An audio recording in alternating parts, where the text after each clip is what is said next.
천국보다 아름다운 오늘의 이야기에서는 환생이라는 이야기가 언급이 되었습니다. 이제 소미의 정체의 떡밥도 조금씩 공개가 되어가는 모양인데요. 소미는 오늘 낙준과 함께 지상에 내려갔던 장면에서 기억 속의 남자의 목을 조르는 장면이 등장을 했습니다. 그런데 거울 속에는 남자의 모습만 비추어지는 모습인데요. 이에 놀라는 낙준의 모습도 알 수가 있습니다. 또한 반려견들이 환생을 하는 모습도 등장을 하면서 내일 이야기에선 낙준의 어머니가 환생을 신청했다는 사실을 알게 되는 내용이 등장을 했는데요. 오늘 회차에 나왔던 이야기를 보면 소미는 역시 천국과 이승의 중간에 있는 존재처럼 느껴졌는데요. 어떤 이야기인지 지금부터 설명해드리겠습니다. 좋아요 먼저 눌러주시고 바로 시작하겠습니다. 우선 초반에 소냐가 소미를 보고 이야기를 했던 장면부터 거슬러 이야기를 해보겠습니다. 소냐는 영혼을 볼 수 있는 존재인 고양이로 나오는데요.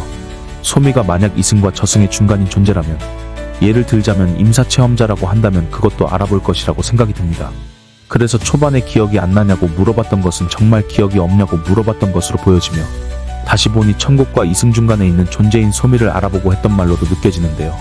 사실상 어쩌면 이승에서 소미와 소냐는 전혀 모르는 상태일 수도 있겠다고 생각이 들기도 했습니다. 그럼 소미가 임사체험자라고 가정을 하는 근거가 무엇인지 설명해 드릴게요. 일단 오늘 회차에 낙준이는 시계가 있어야 이승에 있는 물건이든 사람이든 만질 수 있다고 이야기를 했습니다. 그런데 오늘 셔츠를 입고 있던 이승에 있는 남자의 목을 조르는 소미의 모습은 확실히 이승과 저승의 중간에 있는 존재라고 생각이 들었는데요. 낙준도 이승에 살고 있는 남자에게 물리적인 힘을 사용하는 소미가 당황스러운 표정이기도 했습니다. 그래서 소미가 거울에 비추어지는지 확인을 하는 낙준처럼 보여졌는데요. 역시 이승에 존재하는 남자만이 거울 속에 존재를 하고 있었습니다. 이 장면은 단순한 연출 이상의 의미를 담고 있습니다. 일반적으로 사후세계에 있는 영혼은 현실에 물리적으로 간섭할 수 없다는 설정이 흔하지만 소미는 예외적인 존재로 묘사되고 있죠. 이는 소미가 단순한 죽은 영혼이 아니라 아직 이승과 저승 어디에도 완전히 속하지 않은 상태, 즉 생과 사의 경계에서 존재하는 인물이라는 점을 강하게 시사합니다. 그런데 소미의 기억 속의 남자와 소미의 모습은 아주 오래된 1980년대 느낌의 포스터가 뒤에 붙어있는 모습이었죠. 오늘 환생에 대한 이야기가 나왔는데 소미 역시 환생을 했다는 이야기로 보여집니다. 다시 말해 소미는 그 남자에게 1980년대쯤에 죽었고 다시 환생을 했고 최근에 다시 사망할 만한 일을 겪었다고 볼 수 있습니다. 이러한 구조는 이 드라마가 단순히 전생을 회상하는 데 그치지 않고 기억과 감정이 어떻게 현재의 인물에게 영향을 주는지를 이야기하려는 의도로 보입니다. 소미가 겪은 감정적 충격이나 기억의 단편들이 왜곡되어 현생에서 무의식적으로 튀어나오고 있는 것일 수 있겠죠. 그런데 우연하게도 소미와 영애는 아주 비슷한 시점에 저승행 열차를 탔던 것을 알 수가 있습니다. 이 드라마는 모든 인연들이 모두 연결이 되어 있다고 생각이 드는데요. 소미가 오늘 회차에서 이승과 저승의 중간에 있는 듯한 묘사와 지난번 지옥에서 영애도 죄의 무게를 잴 수 없던 모습, 그리고 소미가 영애처럼 행동했던 것도, 그리고 소미가 낙준의 이름을 기억했던 것도 현생과 전생의 기억이 뒤죽박죽 섞여 있는 모습이라고 생각이 듭니다. 우선 지난 영상에서 제가 이야기를 하긴 했었지만 소미가 영애처럼 행동했던 이유는 영애의 장기를 현재 이식받은 상태로 어딘가 병원에 누워있는 것이 소미라고 생각이 되는데요. 그래서 영애의 기억 일부가 몸에 들어와 영애처럼 행동을 하며 천국의 어떤 오류로 인해 전생의 기억까지도 살아있는 듯 보여집니다. 이러한 설정은 단순한 환생보다 더 복잡한 신체와 영혼, 기억과 감정이 혼합된 상태를 상징합니다. 소미는 어쩌면 새로운 형태의 존재, 인간도 아니고 단순한 영혼도 아닌 모든 경계를 넘나드는 존재로 재해석되고 있는지도 모릅니다. 영애가 죄의 무게를 재지 못한 것은 영애의 몸 일부가 소미에게 있기 때문이라는 설정은 아닐까 싶은데요. 또한 낙준의 이름을 기억하는 이유는 전생에 그 남자가 낙준을 다치게 했던 장본인일 것 같은 느낌입니다. 그로 인한 죄책감과 미안함을 품고 살다가 죽은 것이 소미이고 어떤 이유로 전생에 낙준을 떠올리게 된 것처럼 보여지는데요. 이러한 구성은 과거와 현재, 죄와 속죄, 기억과 망각이 반복되며 결국에는 인물들이 각자의 진실과 대면하게 될 것이라는 복선으로 작용하고 있습니다. 처음부터 천국의 센터장은 이야기를 했었습니다.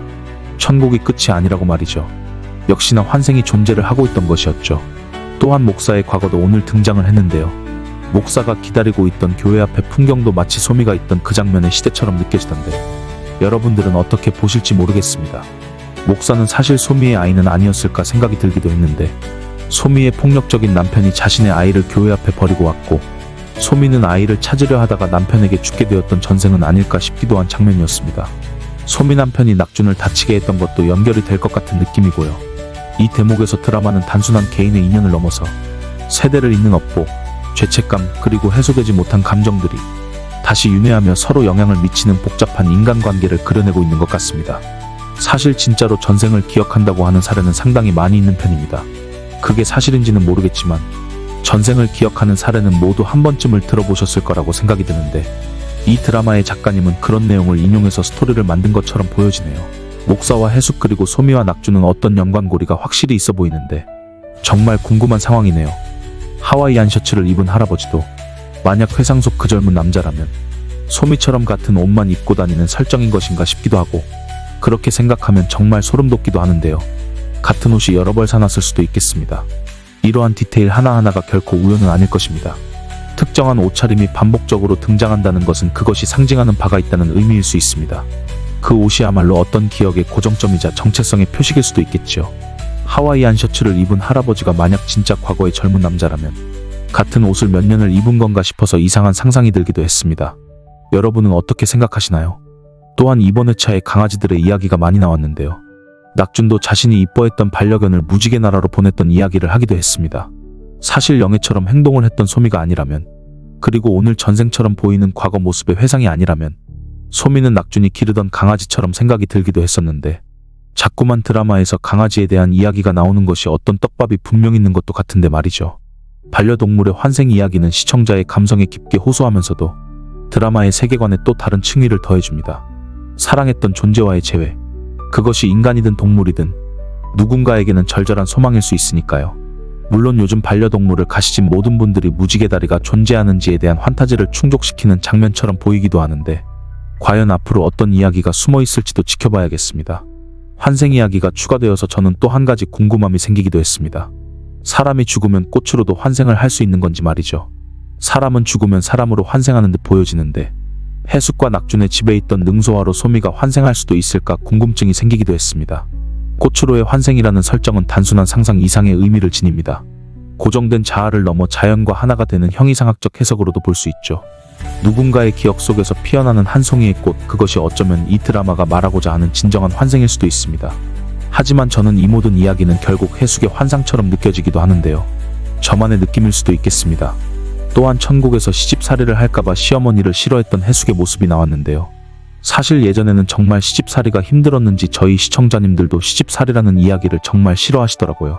시어머니의 진심은 해숙에게 사과를 하고 싶었던 것으로 보여지는데 아직 표현이 서툰 우리 어르신들의 모습을 표현한 것 같아 보였습니다. 이제 환생을 신청했다는 시어머니를 알게 된 해숙은 낙준과 다툴 일이 더욱 생길 것 같은 느낌인데요. 그런데 소미와 낙준의 러브라인 비슷한 모습이 다음 회차에 나오는 건 조금 아쉽다는 생각이 들기도 하던데요. 과연 어떻게 이야기를 풀어갈지 궁금한 부분입니다. 오늘 시어머니도 나름대로 해숙을 많이 생각하고 미안해하고 있는 것 같았는데, 우리가 살면서 진짜 표현을 잘하기가 많이 힘든데 정말 고마워도 고맙다는 말을, 정말 미안해도 미안하다는 말을 차마 하지 못하는 경우들이 많잖아요. 이 집의 고부갈등도 잘 풀어서 낙준과 해숙도 안 싸우는 모습이 나왔으면 좋겠네요. 오늘 이야기는 여기서 마치겠습니다. 시청해주셔서 감사합니다.